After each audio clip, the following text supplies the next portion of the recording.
шашка чейинкилерди калтырып, Алай командасына дагы басым жасайт деп ишенгибиз келет. Анткени аттан башталган чабуул бул ирет мынтип коргоочулардын Оштун оюнчулары топту көзөмөлгө алды. Алыска бурчка сокку, гол. Эсеп эми Ош облусунун оюнчулары пастарды эле карасаңыздар, мына кесе чыгарып берүүлөрү өтө бир көп жекеме-жеке чыгып атат. Оюнчу менен дарбазачы жана гол. Бул гол кимге жазылат? Абдулазиз Абдулла байкап көрөбүз. Азыр чыгарылган топ экинчи кабатта дагы бир сокку жана гол. 10 номурдагы Айдар Алтын Шейксанатбаев азыр 4-чү жүрүш орун алабы? Айдар Алтынбеков кирип барган болчу жана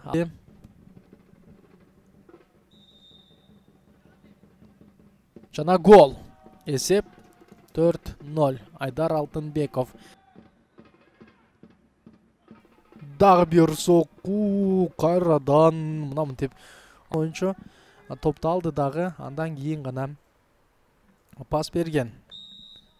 Айтор эсеп 0-5 жана Сарайып кагаздарынын айынан оюнга чалбалат. Айрым учурда жаракаттан аргандай балдар көп. Кайрадан экинчи кабаттан мына Мыктым Татановдун оюнчулары, албетте ушул чебер машыктыруучунун кол астындагы оюнчулар бүгүн эми гол. Эсеп 0-6.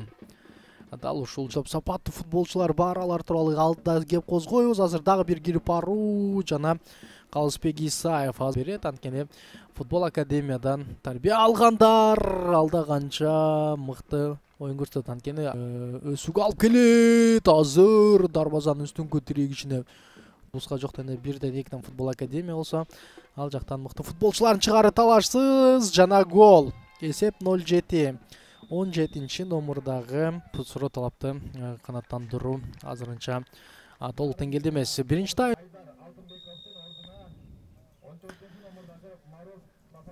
пас оюн кандай ноктоланат көрөлү. Дагы бир пас керек. Пас узатылды. Сокку жана дарбазанын сыртын көз. Ошол жерден Нарын облусунун оюнчулары топ тартып алууга жетишкени менен азыр кайрадан дагы бир чабуул жана офсайд. Болсо Фирдаус топ менен Фирдаустун алдыга узаткан пасы жана сокку дарбазанын үстүн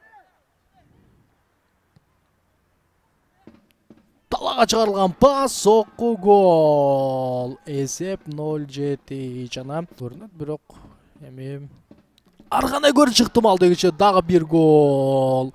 Эсеп 0-8. Ошол эле Мухаммад Юлдашев топ сокку албетте узатылган пастар менен бардыгы мына эми гана сокку жолдоо мүмкүнчүлүк бар дегиче гол. Эсеп 0-9 жана 9-чу голду 9-чу номурдагы. Демек, ардактуу футбол сүйүүчүлөр, мына беттеш жыйынтыкталды.